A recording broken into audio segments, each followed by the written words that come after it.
वेड भाग 38. मैथिली निनादच्या लॅपटॉपमध्ये जे काय चालू आहे ते शांतपणे बघत होती. औषधांमुळे तिचे डोळे अक्षरशः मिटत असतात. तू नीट झोप बघू, निनाद प्रेमानेच तिला म्हणाला. ते एक बोलायचं होतं, मैथिली म्हणाली. काय झालं? निनादने विचारलं. उद्यापासून ऑफिस जॉईन करते. मला आत्ता आठवलं की उद्या 12 तारीख आहे. मी घरी नाही सांगितलंय काही, मैथिलीने सांगितलं. बरं झालं नाही सांगितलंस ते. तुला बरं वाटत नाहीये. मी तुला अजिबात घराबाहेर सोडणार नाही, निदान आठवडाभर तरी, निनाद म्हणाला. असं काही चालणार नाही हो, मैथिली छोटंसं तोंड करतच म्हणाली. तू नेहमी घाबरूनच राहिलीस तर काहीच नाही चालणार. थोडी स्ट्रॉंग राहिलीस तर सगळं काही चालेल, निनाद म्हणाला. कामावर काय सांगू? मैथिलीने विचारलं. बरं नाही म्हणून सांग. डॉक्टरचा प्रिस्क्रिप्शन व्हॉट्सअप कर. प्रश्नच मिटला. खरं बोललेलं एकदम उत्तम, निनाद म्हणाला. बर, मैथिली छोटंसं तोंड करतच म्हणाली. जॉबपेक्षा हेल्थ महत्वाची आहे. नको एवढं टेन्शन घेऊस, निनाद तिला प्रेमाने समजवतच म्हणाला. मैथिलीने त्याला स्मित देतच त्याच्याकडे पाहिलं आणि ती स्वतःच्याच विचारात हरवली. काय झालं? कसला एवढा विचार करतेस? तिच्या नजरेसमोर टिचकी वाजवतच निनादने विचारलं. आई अप्पांना फोन करू? मैथिलीने विचारलं. त्याने सरकार तू मला छोट्या छोट्या गोष्टी विचारत बसणार का? निनादने विचारलं. तसं नाही हो, अप्पांना ऐकायला थोडं कमी येतं. त्यांच्यासोबत मोठ्याने बोलावं लागतं. तुम्ही काम करताय, मग तुम्हाला माझ्या आवाजाने डिस्टर्ब झालं तर? मैथिलीने म्हणाली. नाही होत, यू कॅन, निनाद म्हणाला. थँक्यू, मैथिली खुश होतच म्हणाली. मोबाईल घेऊन ती निनादच्या बाजूची उठणार तोच वनिषाचा फोन तिला आला. वनीचा कॉल. निनादच्या बाजूची उठतच ती बाल्कनीत शिरली. इथे श्रीला मात्र झोप येत नव्हती. साईराजने पोटावर ठेवलेला हात त्याने अलगदपणे बाजूला केला आणि त्याच्या बाजूचा उठला. घड्याळात बघितलं तर 11 वाजून गेले होते. गाडीची किल्ली खिशात खुपसत तो रूम बाहेर पडला. गाडी थेट पुण्यातील कपल बीचच्या कॅफेच्या दिशेने वळवली. डोक्यात असंख्य प्रश्न त्याच्या घर करत होते. शेवटी प्रश्न त्याच्या बहिणीचा होता. ज्या विश्वासाने त्याने महिमा आणि साईराजला एकत्र आणलं होतं, तोच विश्वास मैथिलीला भेटल्यापासून थोडा डगमगू लागलेला. कॅफेच्या पारदर्शक काचेवर कॅफे क्लॉज म्हणूनची पाटी लावली. श्री जास्त काही विचार न करता कॅफेत शिरला. सॉरी सर, कॅफे क्लोज झालंय, एक तरुण श्रीला नम्रपणेच म्हणाला. मला थोडी इन्फॉर्मेशन हवी होती, प्लीज हेल्प मी, श्री म्हणाला. बोला, तो तरुण म्हणाला. श्रीने खिशातून मोबाईल काढला. साईराजचा फोटो त्या तरुणाला दाखवला. ही व्यक्ती तुमच्या कॅफेमध्ये नेहमी यायची का? श्रीने विचारलं. माफ करा सर, माझे वडील हे कॅफे सांभाळायचे. गेल्या आठवड्यापासून मी त्यांच्या जागी आलो. गेल्या आठवड्याभरात मी या व्यक्तीला इथे बघितलेला मला आठवत नाही आणि कॅफेत खूप जण ये जा करत असतात. मे बी हे सर आले देखील असतील आणि मी त्यांना बघितलं नसेल, तो तरुण म्हणाला. मी गेल्या आठवड्याचं नाही, त्याच्या खूप आधीचं विचारतोय. कोणी जुना स्टाफ असेल ना तुमचा, त्यांना विचारून बघा. एक स्टाफ होता, त्याचं नाव. श्री डोक्यावर जोर देत साईराजने जे नाव सांगितलेलं ते आठवण्याचं काम करू लागला. सँडी, आय थिंक त्याने सँडीचं नाव सांगितलेलं. सँडी म्हणून आहे का कोणी? श्रीने विचारलं. सँडी? तो तरुण प्रश्नार्थी चेहरा करतच श्रीकडे बघू लागला. अशा नावाचं कोणी नाहीये का? श्रीने विचारलं. एक मिनिट, कार्तिक म्हणत तो तरुण कोणाला तरी आवाज देऊ लागला. Yes sir.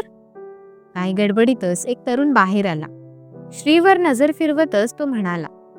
आपल्या कॅफेमध्ये सँडी म्हणून कोणी आहे का? त्या तरुणाने विचारलं. सुट्टीवर आहे तो, 2 दिवसांनी जॉईंट होईल, कार्तिक म्हणाला. तू ह्याला ओळखतोस का? श्रीने मोबाईल कार्तिक समोर धरतच त्याला विचारलं. हे साई सर आहेत, हे यायचे आमच्या कॅफेमध्ये, म्हणजे मी फर्स्ट शिफ्टला असलो की यांची भेट व्हायची. खूप छान आहेत हे सर. त्यांचं काय झालं? कार्तिकने विचारलं. हा एकटाच यायचा की सोबत आणखीन कोणी असायचं? श्रीने विचारलं. त्यांची कॉलेज गँग असायची. कधी कधी मॅडम असायच्या त्यांच्यासोबत, पण नंतर तर ते एकटेच यायचे. स्वतःच्याच विचारात ते असायचे, कार्तिक म्हणाला. तो ज्या मॅडम सोबत यायचा ती ही आहे का? श्रीने मैथिलीचा फोटो कार्तिकला दाखवतच विचारलं. हो, ह्याच त्या, कार्तिक म्हणाला. तसं श्रीचा चेहरा गंभीर झाला. लास्ट हा तुला कधी भेटला आठवतंय का? श्रीने विचारलं. गेले 5-6 महिने तरी माझी आणि सरांची भेट नाही झाली. माझे बाबा आजारी होते म्हणून मी अधूनमधून सुट्टीवर होतो. तुम्ही सँडीला विचारा ना, नाहीतर सकाळी जो स्टाफ येतो त्यांना विचारा. मी लास्ट 6 मंथ पासून तरी इव्हनिंगचे कस्टमर बघतोय, कार्तिक म्हणाला. श्री डोक्याला हात लावून शांत बसला. काय करावं हेच त्याला सुचत नव्हतं. तोच त्याचं लक्ष कॅफेमध्ये लावलेल्या सीसीटीव्ही कडे गेले. सीसीटीव्ही चालू आहेत का? श्रीने विचारलं. हो, तरुण म्हणाला. मला गेल्या महिन्याच्या 15 तारखेचं सीसीटीव्ही फुटेज बघायला मिळेल का? Please, I am requesting you, please. Shri त्या तरुणाला विनवण्या करतच म्हणाला. श्रीचा केविलवाणा चेहरा बघून त्या तरुण व्यक्तीला त्याला नाही म्हणायला जमलंच नाही. त्याने सीसीटीव्ही 15 तारखेचा फुटेज दाखवायला घेतलं. दुपारी 12 नंतरचं दाखवा, श्री म्हणाला. 7 स्क्रीन ओपन झाला. प्रत्येक स्क्रीनवरून श्रीची नजर फिरू लागली. साईराज कुठे दिसतोय हे ते बघू लागला. जवळपास 2च्या दरम्यान साईराजने कॅफेमध्ये प्रवेश केला. खूप वेळ एकटाच टेबलवर बसून होता. सीसीटीव्ही फुटेजमधील पुढील दृश्य बघून श्री स्तब्धच झाला. पुन्हा बॅग घ्या प्लीज, श्रीने त्या तरुणाला विनंती केली. श्री वारंवार त्या सीसीटीव्ही फुटेजमधील दृश्य पाहू लागला. तो जे काही बघत होता ते सगळं त्याच्या विचारशक्तीच्या पलीकडे जात होतं. सँडी 2 दिवसांनी येईल ना इथे? श्रीने कार्तिकला विचारलं. आय थिंक, कार्तिक म्हणाला. हे माझं कार्ड, सँडी इथे आला तर प्लीज मला कॉल करून कळवशील, प्लीज, श्री म्हणाला. ओके सर, कार्तिक म्हणाला. Thank you so much both of you, Shri म्हणाला आणि त्या रेस्टॉरंट बाहेर पडला. खूप वेळ तो गाडीतच बसून राहिला. स्टेअरिंगवर डोकं टेकून पुढे काय करायचं याचा तो विचार करू लागला. तोच त्याचा फोन रिंग झाला. एका अनोळखी नंबरवरून त्याला फोन येत होता. हॅलो, श्री म्हणाला. सगळं कळलंच असेल तुला, मग मोडतोयस ना लग्न? एका स्त्रीचा तो आवाज होता. कोण बोलतय? मैथिली, श्रीने घाबरतच विचारलं. तसं फोनवरील व्यक्ती हसू लागली. हॅलो, कोण आहेस तू? श्रीने विचारलं. ते महत्वाचं नाही, साईचं लग्न मोडलंस तर खूप बरं होईल, फोनवरील व्यक्ती म्हणाली आणि फोन कट झाला. श्रीने पुन्हा त्या नंबरवर फोन लावला पण फोन स्विच ऑफ येत होता. वारंवार श्रीचं त्या नंबरवर फोन लावण्याचं काम चालू होतं, पण त्याचा काही उपयोग होणार नव्हता. श्रीने गाडी हॉटेलच्या दिशेने फिरवली आणि तो रूमवर आला. साई अजूनही गाढ झोपेत होता. आलेला नंबर साईराजच्या मोबाईलमध्ये आहे का हे बघण्यासाठी श्रीने साईराजचा मोबाईल हातात घेतला. पण साईराजच्या मोबाईलला पासवर्ड होता. कोणाचा आवाज होता तो? श्री स्वतःशीच पुटपुटला. अतिविचाराने त्याचं डोकं जड झालं होतं. शांत झोपलेल्या साईराजकडे तो एकटक बघतच राहिला. प्रेमाने त्याच्या केसांवरून हात त्याने फिरवला. श्री, डोळे चोळतच साईराज उठला. काय झालं? श्रीने विचारलं. उठवलंस का मला? साईराजने विचारलं. मी कुठे उठवलं? तुझा तूच उठलायस, श्री म्हणाला. किती भारी झोप लागलेली रे. साईराज श्रीला मिठी मारून झोपतच म्हणाला. श्रीचे डोळे पाण्याने भरतात. डोळ्यातून येणारं पाणी बाहेर येऊ नये म्हणून डोळे त्याने घट्ट मिटले. दुसऱ्या दिवशी पहाटे 5:30चा गजर झाला. निनाद डोळे तसेच मिटून ठेवत मोबाईल शोधू लागला. मोबाईल हाती लागायच्या आधीच गजर बंद झाला. निनादने डोळे उघडले. मैथिली उठून बसली होती. केसांचा आंबोडा घालत त्यात तिने चाप खुपसला. निनादकडे तिचं लक्ष जाताच त्याला तिने गुड मॉर्निंग म्हणत स्मित केलं. व्हेरी गुड मॉर्निंग, त्याने तिच्या कपाळावर हात टेकवतच म्हटलं. ताप नव्हता तिला. बरं वाटतंय ना? निनादने विचारलं. हो, तुम्ही झोपा, मी आवरते सगळं.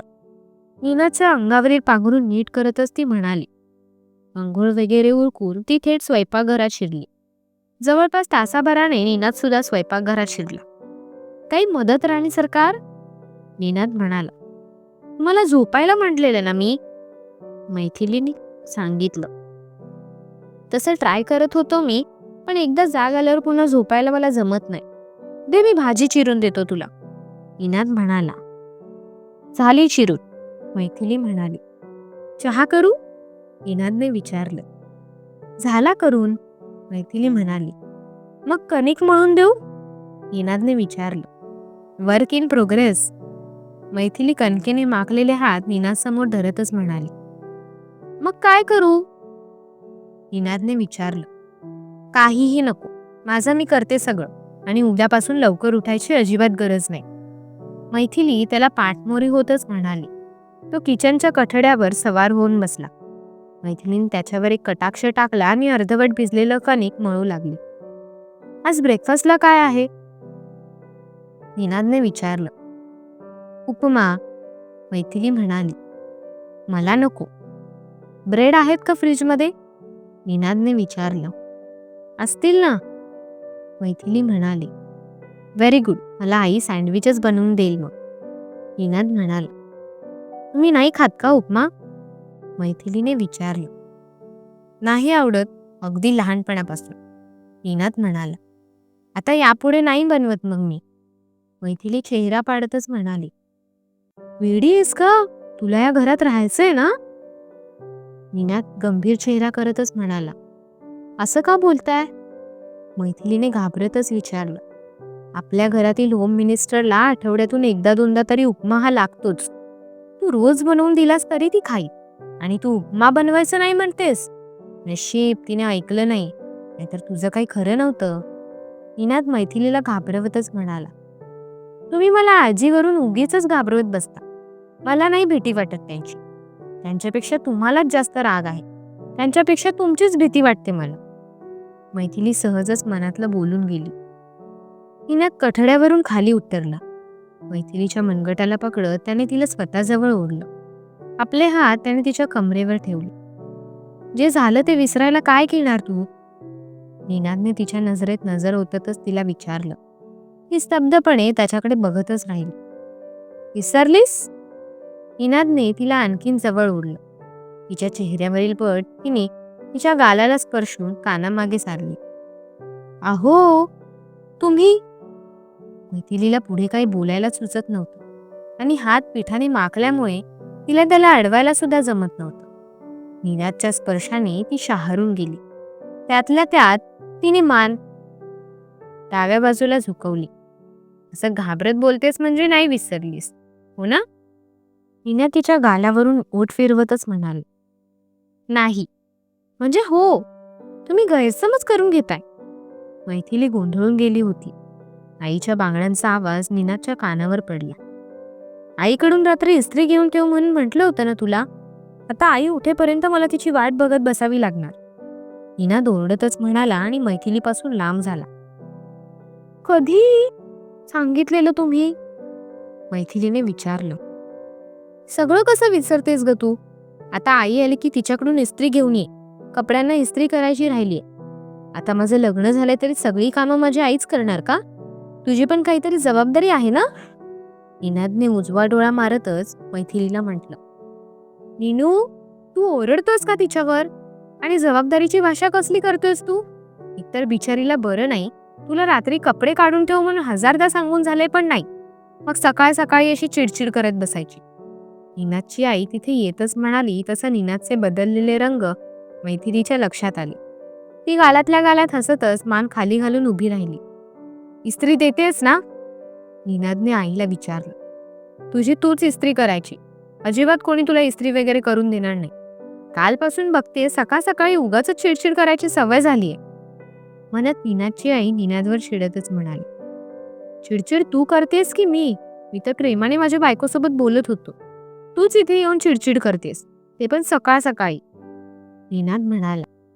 तू प्रेमाने कसं बोलत होतास ते ऐकतच मी इथे आलीये, नीनादची आई नीनादचा कान धरतच म्हणाली. माझा आवाज तुझ्या सासूपर्यंत पोहोचायला वेळ नाही लागणार. सकाळ सकाळी घरात कोर्ट कचेरी नकोय मला. निनादने आईला मस्तीतच धमकावलं. मैथिलीला निनादचा चालू असलेला बालिशपणा बघून हसू येऊ लागलं. ती खुदकन हसू लागली. तसे दोघेही तिच्याकडे बघू लागले. कसं बसं येणारं हसू आवरत ती दोघांना पाठ फिरून उभी राहिली आणि कणकेच्या गोळ्यात स्वतःचे हात खुपसले. पण हसूवर आवर घालणं तिला शक्य नव्हतं. मातोश्री, प्लीज इस्त्री आणून द्या. निनाद हात जोडतच आपल्या आईला म्हणाला. आईने निनादचा कान सोडला आणि इस्त्री आणायला म्हणून ती स्वयंपाकघरातून बाहेर पडली. हसताना खूप क्यूट दिसतेस, म्हणत निनादने मैथिलीच्या गालावर ओठ टेकवले आणि तिथून पळ काढला. आता मात्र मैथिलीच्या गालावरची खळी अजून छान खुलली आणि ती डब्याच्या तयारीला लागली. सकाळी 8च्या दरम्यान श्रीचा मोबाईल खणखणला. डोळे चोळतच तो उठला. तोच अनोळखी नंबर, ज्या नंबरवरून रात्री त्याला फोन आला होता. कालचा तो अनोळखी नंबर बघून श्रीची झोपच उडाली.